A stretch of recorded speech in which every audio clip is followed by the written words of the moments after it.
Bueno,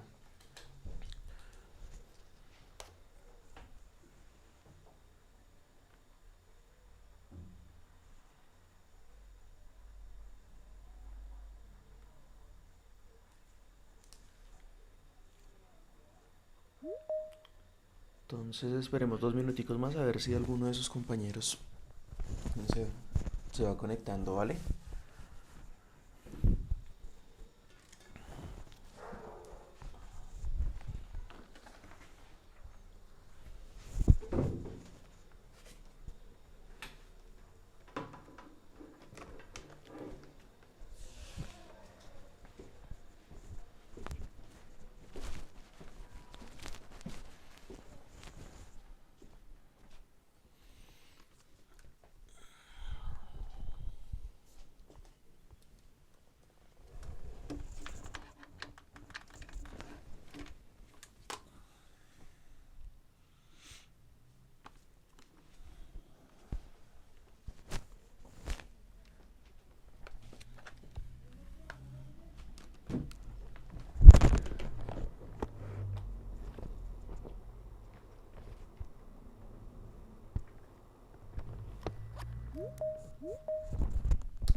Bueno, entonces ahora sí damos inicio a la clase.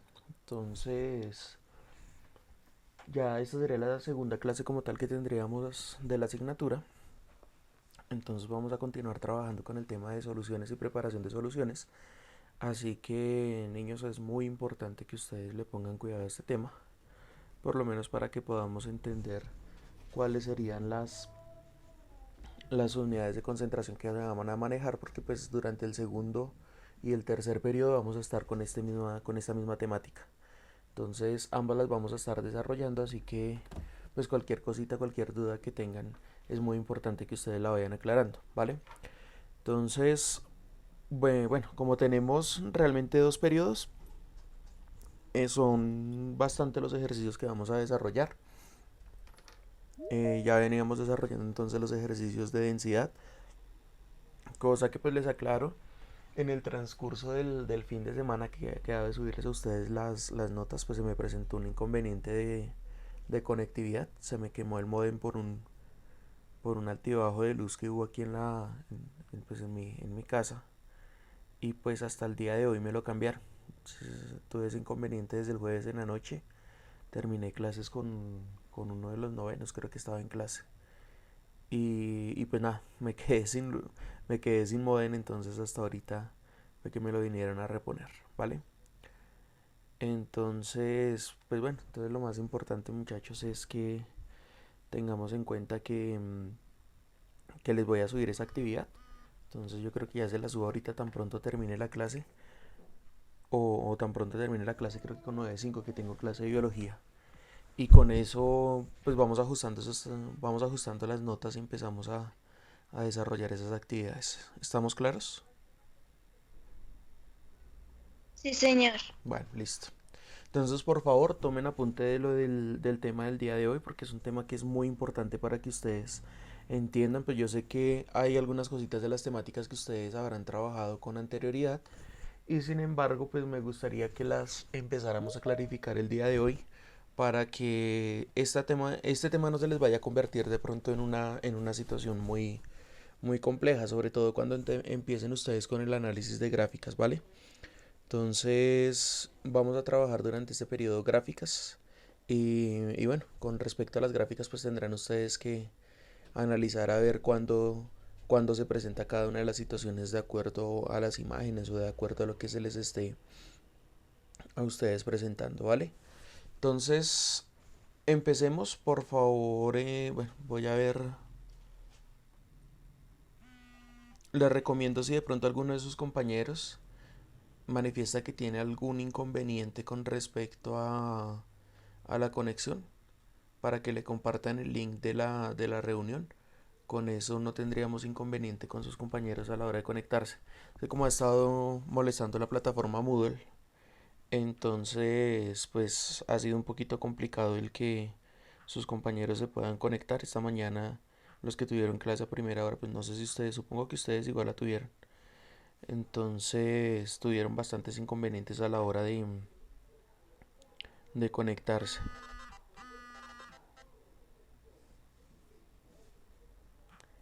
¿Listo? Espérame un momentico que me están escribiendo de coordinación.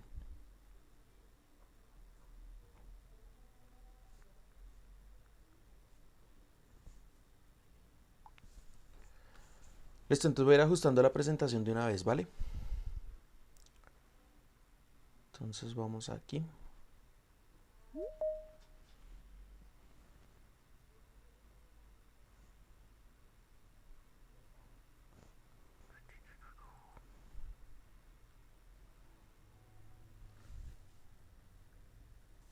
Perdónenme un momentico, chicos, que es que me están escribiendo de coordinación.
Bueno, listo. Entonces, ahora sí. Entonces vamos a ver esta parte de la clasificación de sustancias. Por favor, necesito que participen ustedes conforme vayamos avanzando en la presentación, ¿vale?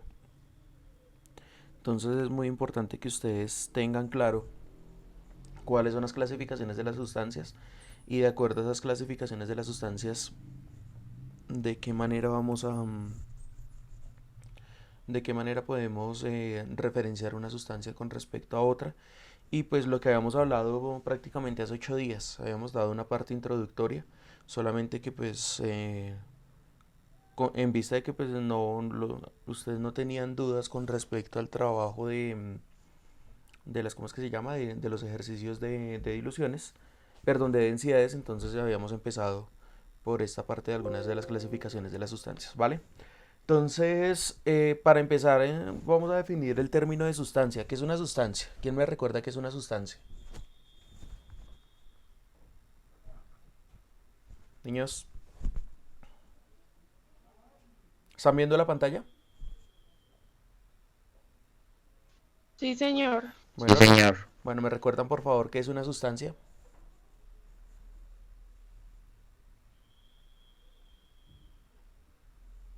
¿O qué les dice el término de sustancia?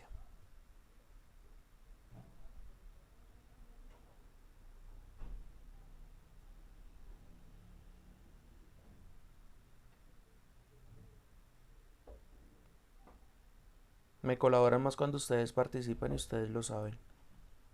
Le damos más dinamismo a la clase.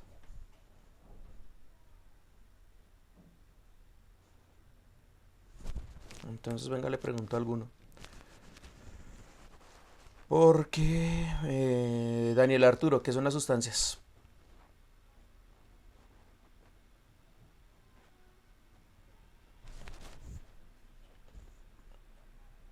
Daniel, ¿qué son las sustancias?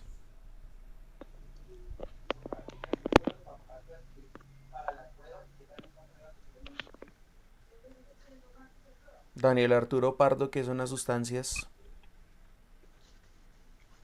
Me va a tocar empezar a poner fallas si no contestan.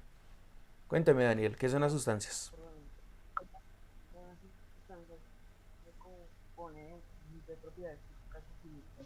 Ah, bueno, sí, las sustancias entonces son... Muy bien. Entonces las sustancias tienen dos características y es que las sustancias, como lo dice su compañero, y ahí medio lo alcanzamos a escuchar. Entonces te recomiendo, Daniel, porfa, que a la próxima me hables un poquito más duro porque el micrófono se escucha muy lejos. Entonces, son las sustancias tienen dos características principales, se denominan como sustancias se denominan como sustancias puras y poseen características o propiedades físicas y químicas. Toda sustancia está constituida ¿por qué? ¿Por qué está constituida la sustancia?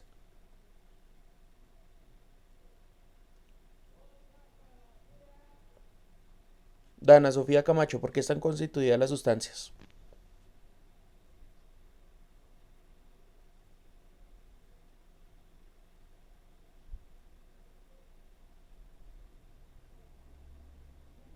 Dana Sofía,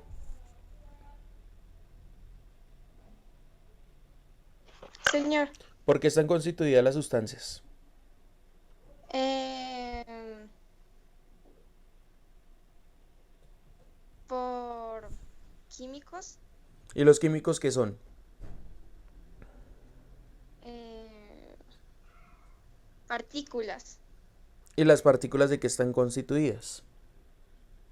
de materia. Ah, muy bien, eso. Entonces, cuando yo estoy hablando de sustancias, estoy hablando de una porción de materia, de unas características específicas y fundamentales de la materia, solamente que aquí ya las voy a clasificar de dos maneras. Entonces, este tipo de sustancias, básicamente vamos a manejarlo a través de este diagrama, y es que la materia es una de las divisiones de la sustancia, es decir, todas las sustancias están constituidas principalmente por materia y estas materias están constituidas de acuerdo a la composición química y de acuerdo a la complejidad de la sustancia.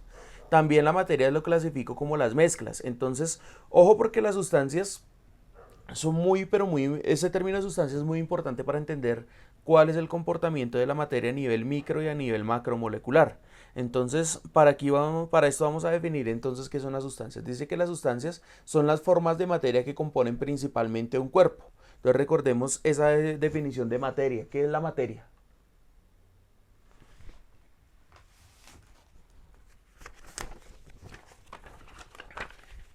Manuela, ¿qué es la materia? Señor, ¿Qué es la materia? pues la materia pues, es lo que está formado por moléculas, ¿no? Hay una definición más puntual, me la entregaban por allá en primaria. Ay, no, profe, no sé. Acuérdese, ¿qué es la materia? Pues estoy pensando, pero Por eso, échale cabeza rápido.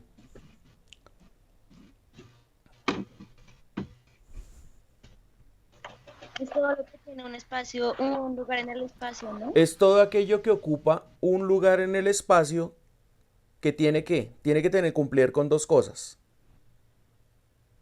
adicionales. ¿más el volumen? Muy bien, tiene masa y tiene volumen. De ahí entonces que la densidad es la relación entre la masa y el volumen. Si todos los cuerpos tienen densidad, por eso, y a través de esa densidad que tienen todos los cuerpos, pues es que yo puedo establecer que son materia, pues porque esa relación intrínseca que existe entre los dos es una relación que les permite a ellos ocupar un lugar en el espacio a través de su masa y a través de su volumen. Entonces, las sustancias se clasifican en dos. ¿Cuáles son todas esas clasificaciones? Se clasifican de acuerdo al estado de pureza y de acuerdo a los niveles de saturación. ¿Esto qué quiere decir? Que las sustancias puras, ¿qué serán? ¿Qué es lo que dice ahí?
¿Qué es lo que dice ahí entonces, muchachos? ¿Qué son las sustancias puras de acuerdo a esa definición que está ahí?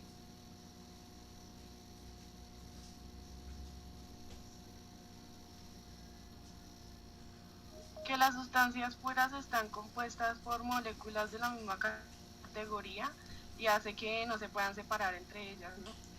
¿Solamente de moléculas de la misma categoría?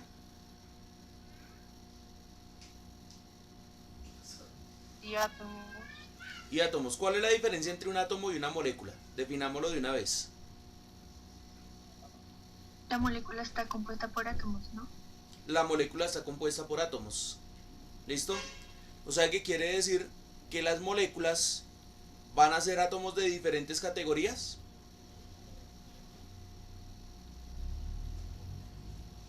¿Sí o no?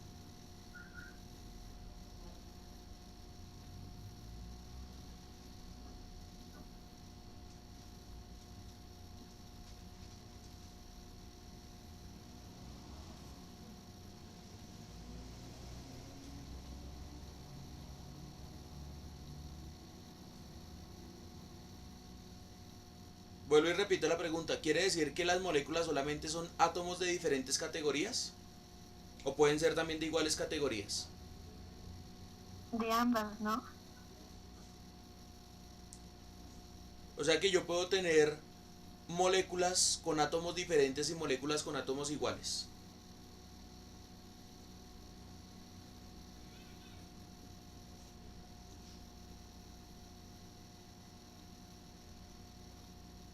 ¿Sí o no? Sí, porque así harían las sustancias impuras.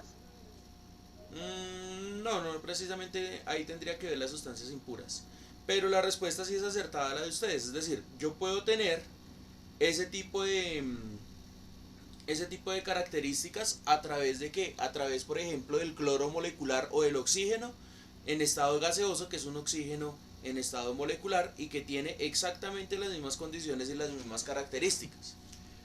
Cuando yo estoy analizando este tipo de procesos, es muy importante tener en cuenta cuándo es un átomo, cuándo es una molécula, y las moléculas que yo puedo tener o las moléculas que yo puedo referenciar a través de este tipo de definiciones son moléculas de tipo orgánico y de tipo inorgánico, principalmente hablando, ¿no? Porque existen otro tipo de moléculas conocidas como los complejos, que son unas sustancias bastante complejas, valga la redundancia. No por nada tienen ese nombre.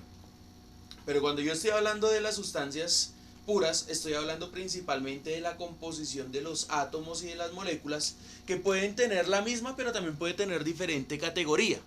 Es decir, cuando yo estoy hablando del oxígeno en estado gaseoso, pues estaré hablando de moléculas que están conformados por el mismo átomo, que es el de oxígeno. Cuando estoy hablando de cloro gaseoso es exactamente la misma historia, y cuando estoy hablando de hidrógeno gaseoso, de la misma historia, o cuando estoy hablando incluso de un metal puro. ¿Qué quiere decir un metal puro? Entonces recuerden que cuando les mencionaba a ustedes o les contaba a ustedes una parte de la historia de por qué me había empezado a gustar la química con todo este tema de la bomba de sodio en los inodoros, pues ahí se había presentado entonces que los estudiantes lo que agregaron fue una pastilla de sodio metálico que forma enlaces metálicos entre el sodio, y que lo que permite es formar ese tipo de estructuras metálicas que son altamente ionizables, ¿vale? Entonces, estas moléculas no pueden separarse mediante ningún... Si la sustancia es completamente pura, no hay nada que separar. ¿Me hago entender con eso? Pues cuando yo hablo de una sustancia pura es porque no tiene impureza alguna. Si no tiene impureza alguna, pues quiere decir que la sustancia lo puedo mantener tal cual y como está, y ella no va a tener la necesidad de separarse, pues porque simplemente este tipo de sustancias pues van a estar en su máximo estado de pureza. Es muy difícil conseguirlas, hay que decirlo. De hecho, los procesos de producción de sustancias puras más elevados que hay a nivel industrial son la producción de los cristales de silicio, que son materiales semiconductores. A través de esos cristales de metales de silicio es que ustedes pueden utilizar dispositivos como por ejemplo sus celulares, ¿sí? Que están hechos a base precisamente de ese tipo de procedimientos, ese tipo de sustancias que las conservan en su máximo estado de pureza, que las funden y que les dan unas propiedades de semiconductores, pues para que ustedes tengan toda esta tecnología de los microchips y ustedes se puedan conectar a este mundo digital que por lo menos ahorita nos está permitiendo bajo esa circunstancia tener este tipo de encuentros.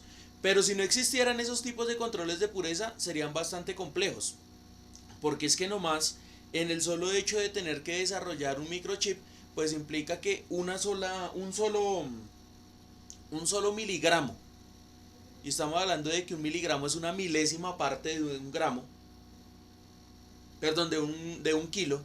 Un solo miligramo de una partícula contaminante puede hacer que se aísle el laboratorio por completo hasta por 2 o 3 días, mientras que se elimina por completo absolutamente toda la traza o todas las impurezas que puedan existir en el medio y que puedan afectar la producción ¿cómo es que se llama? La producción del cristal. Permítame un momento.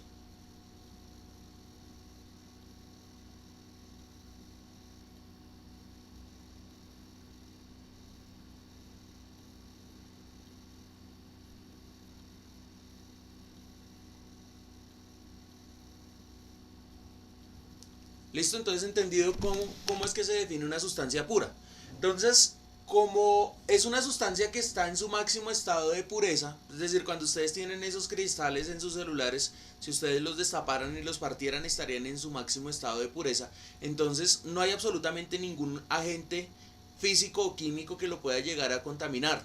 Entonces, la única clasificación para ese tipo de cristales, pues lo hablo en específico con ese tipo de cristales porque existen muchos otros ejemplos, como por ejemplo el agua destilada y agua desionizada. Entonces esa clasificación que existe ahí pues será la única clasificación posible, y la única concentración que existirá ahí será la concentración del 100%. De ahí para abajo yo ya no estaría hablando de concentraciones diferentes al 100%, iguales al 100%, sino estaría hablando de concentraciones de 99.9 hacia abajo. Entonces eso es algo muy importante y eso es algo que hay que tener en cuenta bastante. Bien, entonces en la clasificación de este tipo de sustancias también me voy a encontrar con las mezclas impuras. Es decir, que si las mezclas puras tienen una única... perdónenme un momento.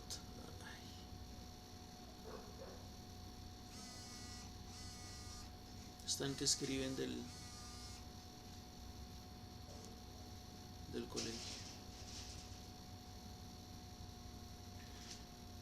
Entonces, en las clasificaciones de las mezclas puras pues voy a tener ese tipo de requerimientos. En las clasificaciones de las mezclas impuras pues voy a tener este tipo de características, y es que ellas disminuyen su porcentaje de pureza, y ese porcentaje de pureza normalmente lo miden en partes por millón. Al medirlo en partes por millón, pues entonces aquí yo ya voy a tener otra característica u otra clasificación que difiere realmente de los porcentajes de concentración de pureza máximo, que sería el 100%, y a través de él entonces yo ya estaría hablando de la presencia de otro tipo de sustancias diferentes, y esos otros tipos de sustancias diferentes entonces ya no me permitirían hablar de una pureza del 100% en este tipo de compuestos. Lo más importante es tener en cuenta que son limitados, es decir, es muy poquita la cantidad de sustancias que realmente conservan un grado de pureza en la naturaleza. Incluso el agua destilada y agua desionizada, pues no basta sin un solo granito de sal para que se ionice automáticamente y deje de ser agua en estado totalmente puro. Esto es importante a la hora de tener en cuenta que la clasificación de las sustancias pues requiere la unión de varios compuestos que comiencen a interaccionar entre ellos y que permita entonces clasificarlo de acuerdo a los niveles de concentración. Entonces, fíjense que cuando yo vaya a hablar de las unidades de concentraciones en este tipo de sustancias, pues estaré hablando principalmente de sustancias impuras, en donde voy a tener un porcentaje de un compuesto A que funcionará como soluto disuelto en un porcentaje de un solvente B, que es el que le va a dar la capacidad y el que le va a dar finalmente la descripción de la concentración. Muy importante tener en cuenta que todo este término de las trazas, pues en algunas sustancias son realmente bastante complejos, porque por ejemplo en el manejo de las inyecciones, el tener trazas de un agente contaminante o trazas de una bacteria, pues puede incurrir principalmente en problemáticas como ¿qué les digo yo? Como infecciones o focos de infección en el caso de que a una persona se le suministre una bacteria que llega a tener algún virus algún foco de infección como producto de algún virus o alguna bacteria que esté presente en alguno de los productos inyectables. Entonces, ¿qué son las mezclas? ¿Quién me recuerda cuáles son esas definiciones de mezclas? Entonces dice aquí y se le dice a las mezclas y se le conoce como la combinación de dos o más sustancias en la cual una de ellas aporta a través de sus diferentes interacciones átomos o moléculas de diferentes características a un sistema. Entonces recuérdenme por favor qué son las mezclas homogéneas y qué son las mezclas heterogéneas.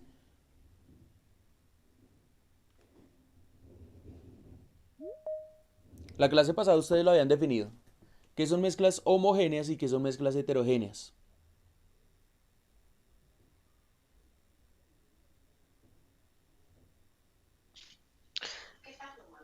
Las mezclas homogéneas son las que no se pueden ver los compuestos que tiene y las heterogéneas en donde sí se pueden observar. Claro, entonces aquí voy a hablar de una característica de mezclas homogéneas y mezclas heterogéneas, en donde las homogéneas tienen una composición química de tal manera o tienen un aspecto físico de tal manera que yo no puedo distinguir las sustancias que lo están conformando. Eso es muy importante de tener en cuenta, que yo no voy a definir como sustancia heterogénea a una sustancia en donde yo puedo ver cuáles son los componentes o qué sustancias fueron agregadas inicialmente. Entonces lo importante de las mezclas homogéneas es analizar que en ellas solamente voy a observar una sola mezcla de la solución. ¿Qué tipo de sustancias homogéneas puedo encontrar? Pues yo puedo encontrar en los tres estados de la materia mezclas que son homogéneas en estado líquido, homogéneas en estado sólido y homogéneas en estado gaseoso. ¿Cuál es una muestra de las mezclas homogéneas en estado gaseoso? ¿O cuál sería?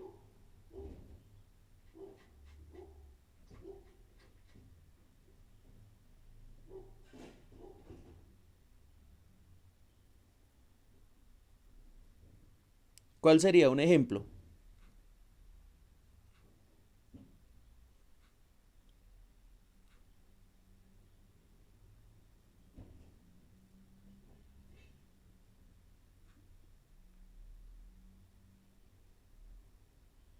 ¿Qué se les ocurre? A ver, busquen ahí rápidamente cuál es la composición del aire.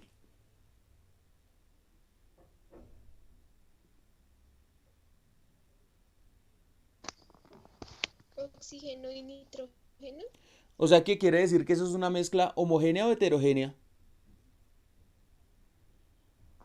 Homogéneo. Homogénea. ¿Por qué sería homogénea? Porque no podemos distinguir qué partes tienen hidrógeno y qué partes tienen nitrógeno. Claro, muy bien. Y cuando yo veo, por ejemplo, un Transmilenio, ese humo que está botando el Transmilenio será una muestra de ¿qué? ¿Una mezcla homogénea o una mezcla heterogénea? Homogénea. Homogénea. Homogénea. ¿Y entonces por qué puedo ver el humo negro del Transmilenio?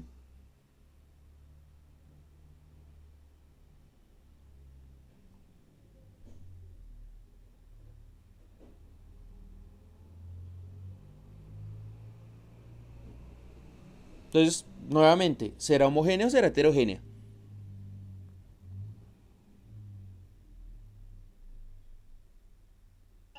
Heterogénea. Claro, será No. heterogénea porque no es que yo estoy viendo las dos composiciones, estoy viendo los dos componentes al tiempo.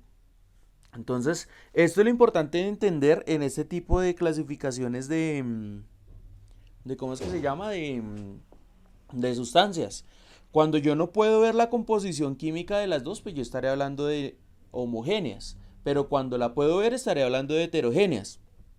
En el caso del factor de contaminación del aire, que estuvo tan presente y que fue un tema bastante polémico en los días en los que nosotros nos fuimos a todo a toda esta situación de la virtualidad, pues para ustedes creo que uno de los inconvenientes más escuchados en los últimos días antes del COVID-19 fue la nube de contaminación que estaba afectando tanto a Bogotá y como a Soacha y que era visible desde ambos puntos de la sabana de Bogotá. Si usted miraba para Bogotá desde Soacha, usted veía una nube negra y viceversa. Si veía para Soacha desde Bogotá, igual usted seguía viendo la misma nube negra porque pues finalmente los aires no se estaban mezclando. Entonces, por lo tanto, todo ese proceso de contaminación me generaba una contaminación de tipo heterogéneo, ¿vale? O una mezcla de tipo heterogéneo.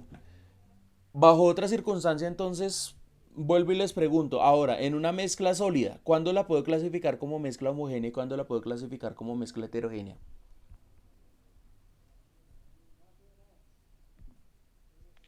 La heterogénea se clasifica cuando se puede ver su, Sí, no, pues esa es la como su definición. presencia. Pero en un sólido, ¿cómo harías tú para determinar cuando algo es homogéneo y otra cosa es heterogénea?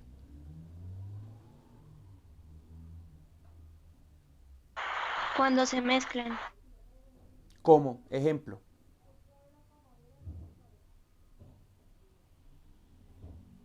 Entonces, mira, el agua, ¿no? ¿en el qué? El agua y el aceite, ¿no? No, porque esas estarían en estado líquido y estamos preguntando por las de estado sólido.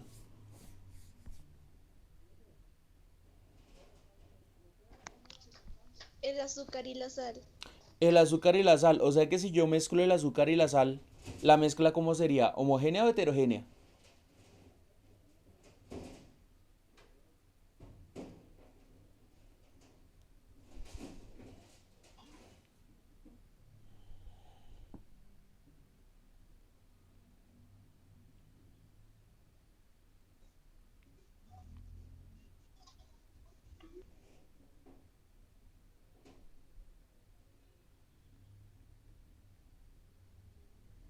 ¿Cómo sería la del azúcar y la sal? ¿Homogénea o heterogénea, niños? La persona que me acaba de poner el ejemplo, ¿cuál cree?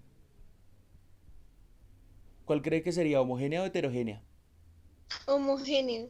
¿Tú crees que sería homogénea? ¿Por qué sería homogénea? Porque se mezclan y pues no se diferencian. Eh, Los como, componentes. sí, Listo, pero yo te pongo un ejemplo. Si yo pongo la sal y el azúcar y tomo una lupa, ¿será que los puedo identificar o será que no los puedo identificar? O bueno, sin la necesidad de la lupa, hay personas que tienen muy buena visión para eso. sí, ¿Los sí podría se pueden identificar? identificar. Claro, entonces, ojo porque no me puedes confundir el hecho de que visualmente cuando yo mezcle azúcar y sal, ambas sean del mismo color, por lo tanto la clasifique como una sustancia homogénea. ¿Sí? Sigue siendo heterogénea porque no hay una consistencia y no hay qué. Mira que aquí lo está diciendo, mira que eso depende de las interacciones moleculares. Bien, o sea que eso quiere decir que entre el azúcar y la sal no habrán interacciones moleculares. Y si no hay interacciones moleculares, por lo tanto, no lo puedo clasificar como mezcla homogénea, ¿vale? Entonces, uno de los ejemplos más particulares cuando hablan de sustancias homogéneas es cuando a mí me dicen, bueno, usted va a preparar, qué sé yo, usted va a preparar una masa para hacer alguna torta. Todos los componentes están en estado sólido, usted medianamente los humedece, pero igual siguen estando en estado sólido. Y cuando usted los comienza a mezclar, ese sólido, esa masa que se forma, está conformada por pequeños gránulos, pero usted le dicen algo muy específico. Mézclela hasta que todo se vea homogéneo. Es como si yo cogiera un pedazo de plastilina roja con un pedazo de plastilina amarillo. ¿Qué color me daría si yo las mezclo?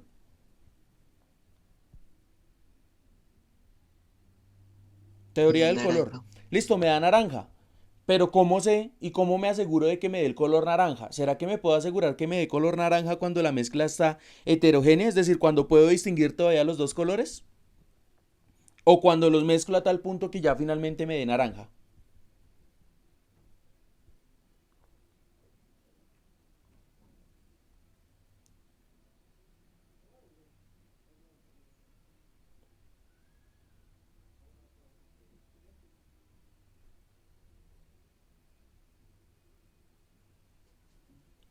¿Cuál creen ustedes? Si todavía puedo identificar los dos colores, ¿habrán interaccionado los dos colores? ¿Las dos longitudes de onda para generar un solo color, sí o no? No, No, porque No, puedo ver todavía los dos colores. Pero si la amaso bien y la mezclo bien y me genera ese color naranja, entonces ahí ya tendré una mezcla de tipo homogéneo, porque entonces las interacciones entre el soluto y el solvente ya van a permitir visualizar una sola sustancia. ¿Está claro con esto? Entonces, ojo con esta definición porque no se les puede olvidar. Las mezclas homogéneas son sustancias en donde las interacciones entre los solutos y los solventes. ¿Qué es el soluto? Es la sustancia que se va a disolver en un solvente y que permiten la solubilización, ya que conservan las polaridades afines y la capacidad del soluto no excede la capacidad del solvente. Entonces, ¿qué quiere decir esto de que tengan una polaridad y tengan una afinidad por medio de la polaridad? Entonces es el mismo ejemplo que yo les ponía a ustedes la clase pasada. Miren, si yo me unto las manos de grasa, pues yo no me voy a poder quitar esa grasa a punta de agua y de jabón, porque es que el agua es una sustancia completamente polar. Y las grasas son sustancias altamente hidrofóbicas. ¿Qué quiere decir hidrofóbicas? Que ellas van a rechazar la cantidad de agua que se les vaya a adicionar en el medio. Es como cuando las palomas ustedes ven que se meten en un charco de agua a bañarse. Pues usted ve que la paloma va y se mete allá y se sacude entre el agua, pero las plumas no se le mojan. Pues ¿por qué? Porque las plumas tienen una resina grasa, que son unas resinas apolares y que no van a permitir que las plumas se mojen muy bien. ¿Sí? Entonces cuando se rompa ese estado de polaridad, pues ya el agua entrará a mojar las plumas y ya les permitirá entonces tener o realizar otro tipo de polarización completamente diferente. Pero de manera general, las mezclas homogéneas, para ellas siempre tiene que existir una polaridad y una afinidad entre el soluto y el solvente. Como tiene que existir esa afinidad entre el soluto y el solvente, es muy importante para este tipo de sustancias tener en cuenta que si la polaridad, es decir, que si ambas son apolares, pues ambas podrán generar un proceso de dilución, pero si ambas son, una es apolar y la otra es polar, pues entonces no se va a generar ningún proceso porque no va a haber una mezcla entre las dos y como consecuencia me voy a presentar entonces ¿con qué? Con que este tipo de sustancias se van a presentar como de sustancias de carácter heterogéneo. Fíjense que cuando se está presentando este tipo de situaciones, pues como la imagen que más nos llega a la cabeza es precisamente la mezcla de una o de dos sustancias y la que normalmente me referencia a mí una sustancia heterogénea es la del agua y el aceite. Entonces les había dicho la clase pasada, la cuestión de mezclar el agua con el aceite no depende de la densidad, es decir, no es que se mezclen o no es que no se mezclen por la densidad, porque cada sustancia pues presenta una densidad completamente diferente a la del agua, pero entonces la razón por la cual no se mezclan es porque el aceite es una sustancia completamente apolar, mientras que el agua es una sustancia polar. Entonces, como son dos sustancias que divergen en su polaridad, entonces no se van a poder mezclar y no va a haber una relación entre soluto y solvente. También otra de las formas de exceder o de hablar cuando yo tengo una sustancia heterogénea o cuando tengo una mezcla heterogénea es referenciar cuando yo he excedido la capacidad del soluto en el solvente. Es decir, yo puedo diluir aproximadamente 350 gramos de sal en una sustancia, en un litro de agua. Si agrego 360, ¿qué habrá pasado entonces con la cantidad de sal? Pues que habré excedido los límites y por lo tanto se van a precipitar lo que yo ya agregué en exceso, ¿vale? Entonces este tipo de sustancias heterogéneas o este tipo de mezclas heterogéneas son fáciles de identificar pues porque a simple vista yo puedo identificar dos o más fases de la sustancia. ¿Cuántas fases tengo en esta sustancia de la imagen? 3. Tengo tres Tres. fases de la sustancia.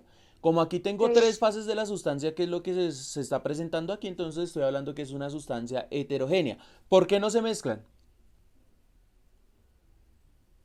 Por la Porque relación son apolares. exacto, porque ahí habrá, en la parte inferior, puede haber una sustancia apolar, en la parte media, que es eso blanco que ustedes ven ahí, supongo yo que es leche, habrá una sustancia polar, la leche es polar, y en la parte superior me voy a encontrar con otra sustancia apolar. ¿Cuál tendrá mayor densidad? ¿La que se ve naranja, la que se ve blanca o la que se ve como de aspecto de aceite? La naranja. Entonces, ¿quién seguirá o quién tendrá la densidad que sigue? La blanca. La blanca o la leche, y la superior será la que tendrá menos densidad de todos. ¿Listo? Bueno.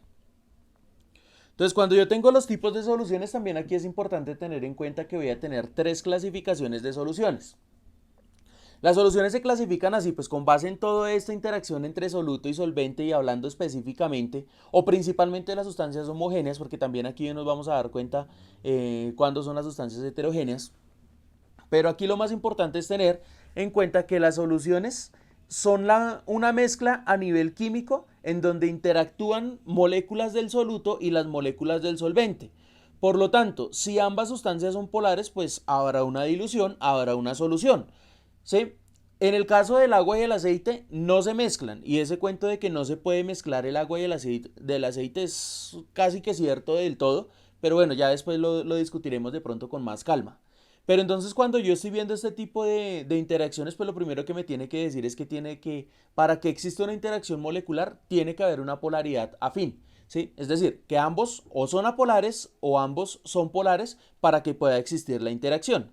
Entonces, como es una relación que existe entre soluto y solvente, pues la composición química del solvente no se va a alterar, pues porque el solvente siempre va a seguir siendo el mismo. Normalmente el solvente que yo utilizo en la química inorgánica, que es el más común y es el más conocido para todos, y también incluso para la misma química orgánica, termina siendo el agua. Entonces acuérdense siempre que el agua es el solvente universal. ¿Listo? El agua, ¿cuál es la función que tiene él? El agua, la única función que tiene es permitirle que las moléculas de la sustancia que son polares puedan interaccionar en su medio sin que altere la composición química del solvente, pero tampoco se altera la composición química del soluto. ¿Qué quiere decir? Que si yo diluyo agua con azúcar, pues la solución será una misma solución de azúcar. Lo único que hice fue que esa pastillita o ese granito de azúcar que estaba concentrado en una sola molécula, ahora le di un poquito más de liberación y le di un poquito más de espacio, y entonces ahora está disuelto en un solvente que le permite acomodar o le permite que las moléculas se desplacen un poquito más rápido. ¿Estamos entendiendo eso? ¿Sí o no? Sí, señor. Listo, muy bien. Entonces, este tipo de soluciones no cambian la composición química, pero sí cambian la composición o la composición física o las propiedades físicas, para ser más exacto. Entonces, ¿por qué se cambian las propiedades físicas? ¿Por qué ese granito que estaba en estado sólido ahora qué estado pasó? Cuando lo disolví en agua. Profe, disculpe, qué pena, Sí. pero repetí, eso último que acabo de decir es que le escuché entrecortado. Ok, listo. Entonces, pongámoslo de la siguiente manera. No se van a cambiar las propiedades químicas de la sustancia por disolverla en agua, eso es claro. O sea, es decir, si yo cojo un vaso de agua y disuelvo azúcar, pues seguirá siendo exactamente la misma composición del azúcar, salvo que ahora está diluida en agua. ¿Listo? ¿Por qué si cambian las propiedades físicas? Porque ese granito que está en estado sólido, ¿ahora en qué estado está?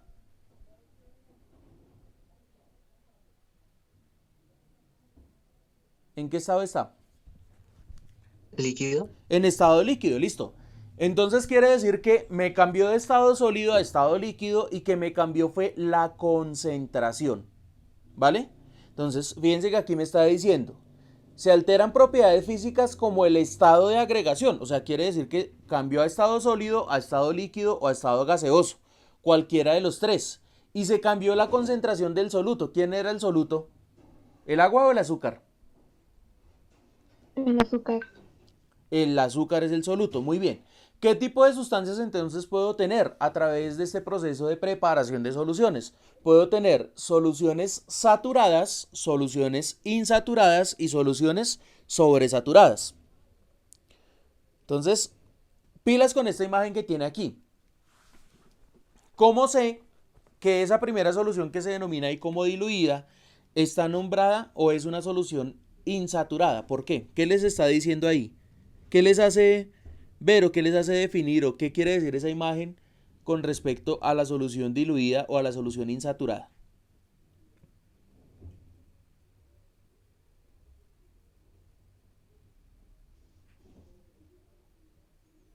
¿Qué querrá decir? Que está bien disuelta. ¿Y qué te hace decir que está bien disuelta? Porque a diferencia de las otras dos, pues su color es normal. Es como si mezcláramos agua y azúcar. Al mezclarse el color del agua no va a cambiar, ¿no? Pero igual si tú mezclas 50 cucharadas de Significa que azúcar, no ha llegado al máximo de al máximo. antes de eso, ¿qué les hace pensar de esa imagen que está ahí? Que esa mezcla que está referenciando como diluida sea la de menor concentración. O sea, la solución insaturada. ¿Qué les hace pensar? Que hay menos cantidad de soluto. Sí, pero ¿por qué? ¿Por qué te lo está diciendo la imagen? Porque no está todavía bien mezclada. No puede estar muy bien mezclada. Ahí yo veo una mezcla homogénea. O sea, quiere decir que se mezcló bien. Porque su color es leve. Ah, muy bien, porque respecto a las anteriores, la que presenta más baja tonalidad y más bajo color es precisamente la primera. Bien, es como si ustedes preparan un jugo de mora en su casa. ¿Jugo de mora de qué color es? Morado. ¿El jugo de mora es morado? No es Rojo. como rojo. Ah, bueno, rojo, muy bien. Jugo de mora es rojo. Si el jugo de mora es rojo y ustedes, voy a poner la siguiente suposición. Ustedes van a preparar jugo de mora y van a preparar 1 litro, que es lo que les alcanza regularmente en su casa para que ustedes consuman. Si van a preparar ese litro de jugo de mora y le echan nomás 10 moritas, ¿será que el color va a alcanzar una tonalidad fuerte o va a ser una tonalidad leve? Profe, Una depende. tonalidad leve. Una tonalidad leve, ¿Leve? ¿sí o no? Estaríamos hablando de una tonalidad leve exclusivamente para esas 10 moritas que están ahí. Pero si le echo, no sé, 20 moras, ¿será que la tonalidad cambia o no cambia? Sí. Sí. Sí, claro. ¿Y cómo se va a ver? Más oscuro. Más oscuro. Listo, quiere decir que va a aumentar la concentración. Y si le agrego 50 moras al mismo litro de agua, ¿cómo va a ser la concentración?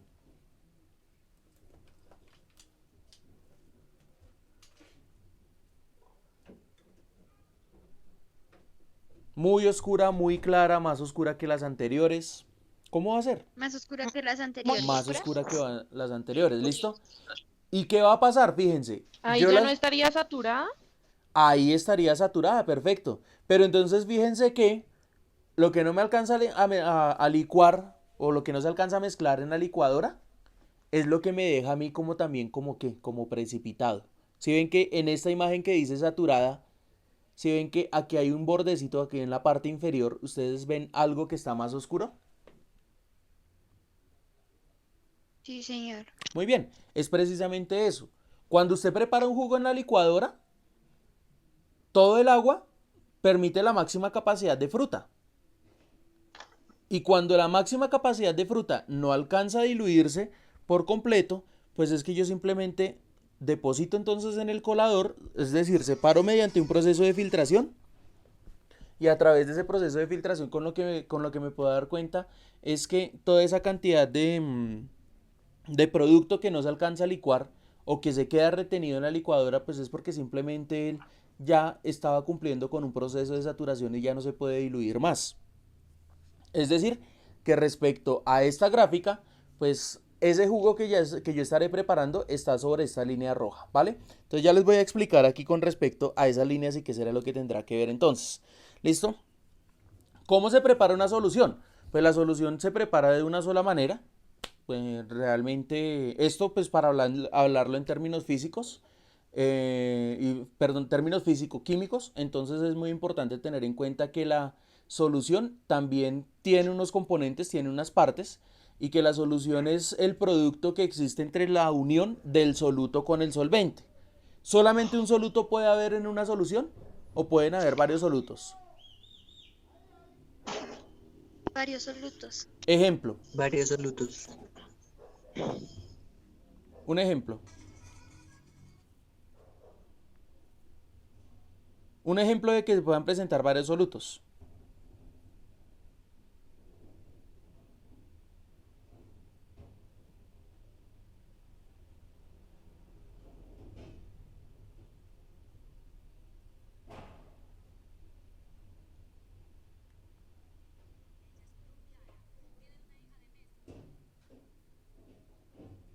No, ni idea.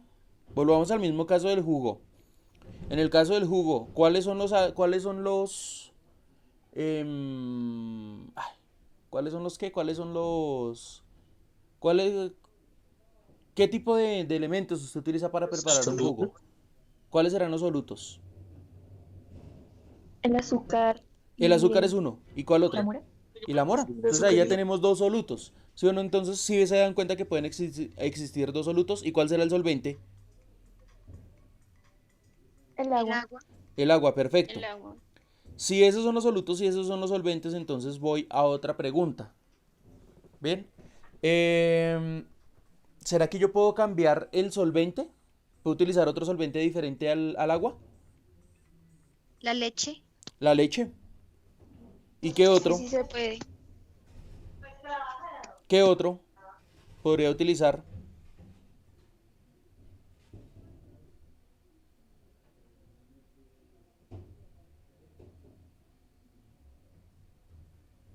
¿El alcohol? El alcohol también lo podría utilizar, ¿vale? Lo que pasa es que no sería posible consumir un juguito de esos, pero sí es posible preparar una solución de esa categoría, ¿vale? En el caso de los licores es precisamente eso. Ellos cogen y fermentan la fruta y todo el extracto pues lo sacan es a través del alcohol y se diluyen muchas cosas a través del alcohol, ¿vale? Listo. Soluciones saturadas. Entonces, ¿qué son las soluciones saturadas? ¿Quién me regala la lectura de esa diapositiva? Profe, Dime. yo todavía no entendí cómo se preparan las soluciones. Vamos con esto, para que lo entiendas, ¿vale? Vamos con este. Regálame la lectura, por favor, de esta. En toda preparación de una solución se tiene un límite que refleja la capacidad que tiene un soluto para diluirse en un solvente, y este depende de la cantidad en gramos y de la temperatura del solvente. Ejemplo, la solubilidad del no sé Cloruro de cómo se sodio. dice eso. Se llama cloruro de sodio. Cloruro de sodio es de 359 gramos sobre litros Sí, sí, ahí va bien. a 25 grados centígrados, lo que quiere decir que si se agrega exactamente esta cantidad en un litro de agua a 25 grados centígrados, la solución será homogénea y la capacidad del soluto estará acorde con el solvente utilizado. Listo. ¿Cuál es el solvente ahí? ¿Cuál El es el agua. solvente? El agua. ¿Cuál es el soluto? Cloruro El de... cloruro de sodio. Exacto, el cloruro de sodio. Entonces, ¿qué quiere decir? Que ahí, para preparar esta solución, pues yo voy a tener esto, la relación entre soluto y el solvente. ¿Bien? Si yo quiero hablar de la solución, pues la solución será una solución de cloruro de sodio que estará en qué estado, sólido, líquido, gaseoso.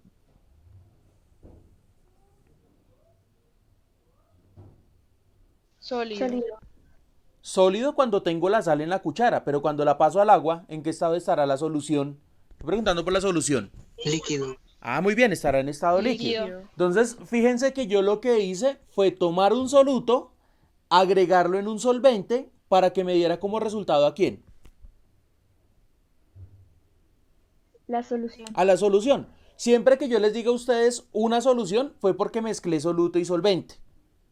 Bien, siempre que les diga a ustedes el soluto es porque voy a hacer referencia a quién, a ese cuerpo o a esa sustancia que voy a diluir. ¿Quién se va a diluir aquí? ¿La sal o el agua? La sal, La sal es la que se diluye. ¿Y quién es el solvente? el agua, El agua. Y cuando yo mezclo el agua con la sal, ¿qué se produce? La una solución. mezcla homogénea. Una mezcla homogénea que es una solución salina. ¿Vale? ¿Qué son los sueros? Soluciones salinas. ¿Sí? Entonces a una solución salina de un suero, pues lo que hacen es tomar una cantidad de agua destilada y a esa cantidad de agua destilada lo que le hacen es agregarle un poquito de esa sal y a través de ese poquitico de sal que le están adicionando, pues lo que hacen es hidratar a la persona cuando se lo inyectan vía intravenosa. ¿Sí fue claro eso? ¿Será que a la persona Sí, le van a señor. poder suministrar la sal directamente en la sangre? No. No. No. Entonces, ¿qué tienen que hacer? Tienen que preparar una solución salina. Entonces, en esa solución salina lo que van a hacer es principalmente y primordialmente eso. Bien, después de pronto si tenemos la otra clase pues con respecto a esto de preparación de soluciones y cálculos de concentración, de pronto yo esperaría, pues aprovechando que estoy estudiando una vaina que se llama regencia en farmacia, pues les enseño más o menos cómo sería todo este tema de los cálculos y de las preparaciones de las soluciones en términos médicos, pues obviamente si les interesa y si nos alcanza el tiempo, ¿vale? Entonces aquí lo que me está diciendo esta sustancia, fíjense, lo que me está diciendo esto es que podía diluir 359 gramos en un litro de agua. ¿Cuántos disolví? ¿Cuántos disolví de acuerdo a lo que dice este ejercicio? ¿O cuántos disolvimos? ¿Cuántos se pudieron disolver de acuerdo a lo que dice el ejercicio? ¿Cuántos?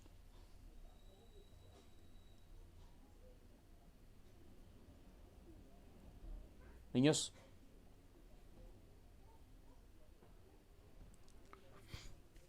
Rápido que ya se me va a acabar la clase.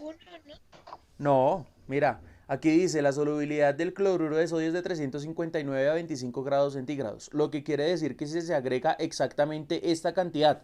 ¿Cuál cantidad?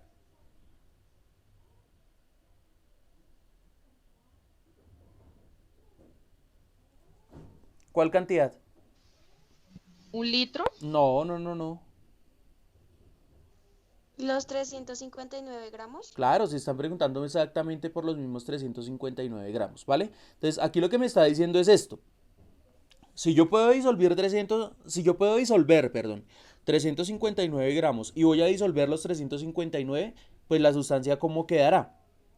La sustancia quedará una sustancia saturada porque la capacidad de esta sal para disolverse en agua es de 359 y si agrego 359 a 25 grados centígrados, voy a suponer que aquí donde está el cursor, aquí hay 25 grados centígrados, ¿sí? Quiere decir que aquí, más o menos a esta altura, pues tendría más o menos los 359 gramos de la misma sal. Y si yo me ubico, o si cualquier sustancia se ubica sobre la línea roja, estoy hablando de una solución saturada. Si excedo las capacidades, es decir, y se presenta como una sustancia heterogénea, pues voy a hablar de una solución sobresaturada, pero si no agrego, o sea, agrego la cantidad inferior a esta que está aquí, pues entonces estaré hablando de una solución insaturada. Vamos al siguiente ejemplo. Sustancia insaturada, soluciones insaturadas. Son ese tipo de sustancias en donde se agregan poca cantidad del soluto que tiene una capacidad de diluirse o tiene una capacidad de almacenarse a gran escala. Es decir, o a una escala inferior a la que normalmente se puede diluir. Entonces, fíjense que en este está diciendo que una persona agrega 5 gramos de cloruro de sodio a un litro de agua, a una temperatura de 25 grados centígrados. Entonces, tenga en cuenta que la solubilidad de la sal es de 359 gramos por litro y la persona solamente agrega 5. ¿Qué quiere decir? ¿Me encuentro por la parte de arriba o me encuentro por la parte de abajo de la gráfica de saturación? La parte de abajo de la gráfica. La parte de abajo de la gráfica, porque yo podía agregar 359. Pero esa persona, ¿cuántos decidió agregar? 5. 5, o sea, quiere decir que todavía le quedan 354 gramos para seguir adicionando. ¿Listo? Si esa persona le agregara 358 gramos. Estaría hablando de qué? Solución saturada, insaturada o sobresaturada. 358 gramos en un litro. ¿Qué tipo de solución sería? ¿Saturada, insaturada o Sigue siendo sobresaturada? insaturada. Seguiría siendo ¿Insaturada? insaturada. Mire, haga de cuenta que usted va para un Transmilenio y se sube usted a las 5 de la mañana. A las 5 de la mañana puede que todas las sillas estén vacías. ¿Sí? ¿Cuántas sillas tiene un Transmilenio? Voy a suponer, creo que tienen 48 hasta donde me acuerdo, más o menos esos de dos vagones. Si esa vaina tiene 2 vagones y 48 sillas y se suben 47 personas, miren cada silla como un punto de saturación. ¿Sí? Para que se sature tendrían que estar las 48 sillas ocupadas. ¿Bien? Si se suben 47 personas, la sustancia, ¿cómo será? ¿Insaturada, saturada o sobresaturada? Insaturada. Insaturada porque todavía queda una silla. Bien. Si se suben 49 personas, ¿cómo estará la muestra? Sobresaturada. Sobresaturada porque ya le toca a una persona de pie obligatoriamente o sentarse en las piernas de otro, que también es común en Transmilenio. Bien. Entonces ahí es donde yo tengo las relaciones o tengo los valores de ambos. Hola, hijo. Perdón un momento, muchachos.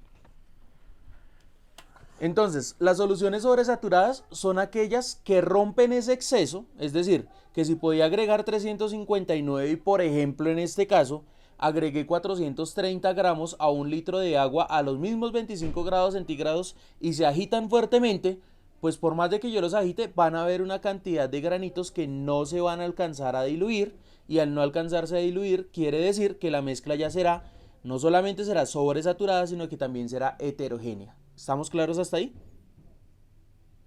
Sí, señor. Listo. Y última diapositiva entonces esta para que lo tengamos en cuenta. Entonces vamos a leer el ejemplo solamente. Las gráficas de solubilidad son una herramienta que les va a permitir a ustedes predecir si hay solubilidad o no hay solubilidad, si es saturada, si es sobresaturada o es insaturada, ¿vale? Entonces vamos con el ejemplo. Dice, se podría predecir una muestra de KCl a 30 grados centígrados. O sea, quiere decir que sobre la gráfica, aquí en la parte inferior, mire que aquí está marcada la temperatura. 10, 20 y 30 grados centígrados. Quiere decir que me tengo que ir por toda esta línea. Pero me están hablando de esta sal que es una sal de cloruro de potasio. Es decir que tengo que empezar a buscarla. Bien.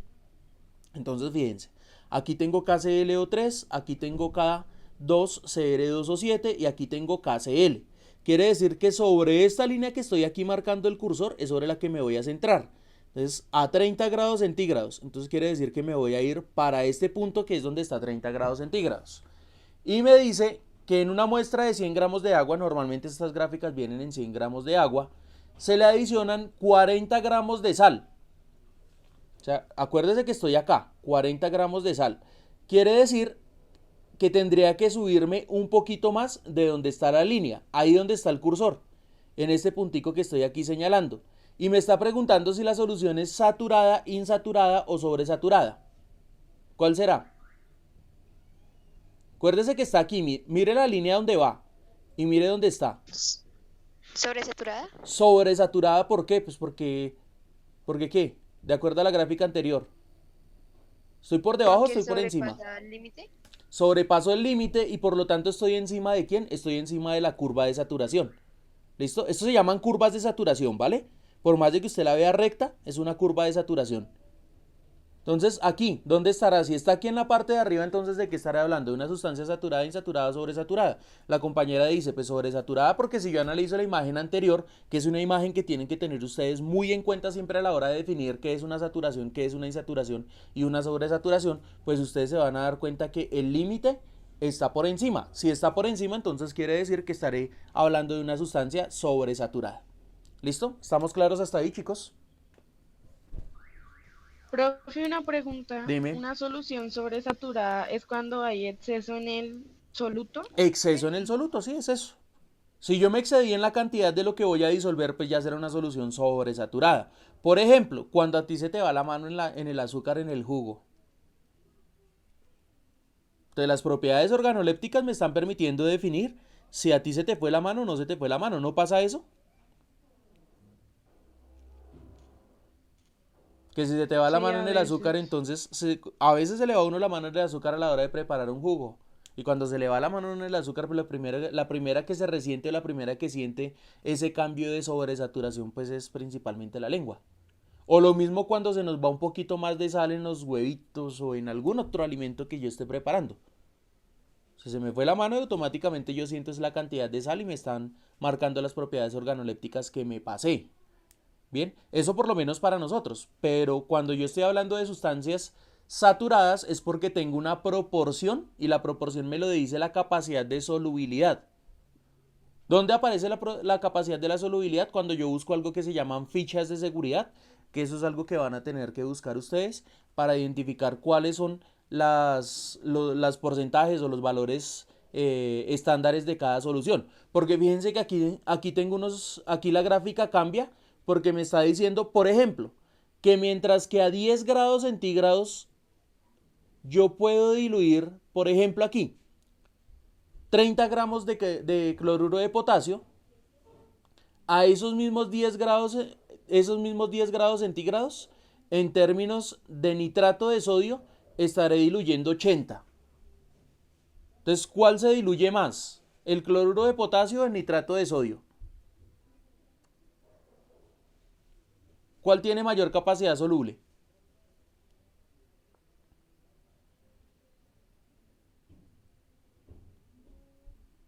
Niños, ¿cuál tiene mayor capacidad de solubilidad? ¿El nitrato o el cloruro? El cloruro. No, la que se encuentra más arriba. Entre más arriba se encuentre, mayor capacidad de solubilidad tiene. ¿Estamos claros con eso? Sí, señor. ¿Listo? Entonces, ¿cuál tiene mayor capacidad? ¿Nitratos o cloruro? Nitratos. El nitrato tendrá Nitratos. mayor... Este nitrato de sodio tendrá mayor capacidad de solubilidad que el mismo cloruro. Bien, entonces eso es algo muy importante de tener en cuenta, que entre más arriba se encuentre la línea, mayor cantidad de solubilidad tendrá. En el caso de la que tiene menor cantidad de solubilidad, fíjense muy bien que ahí está el sulfato de cerio. El sulfato de cerio 2, que es esa línea que ustedes ven curvita, pero que va hacia abajo y que se pega ya casi al borde inferior casi que encima de donde están los valores de la temperatura. Esa es la que menor solubilidad tiene.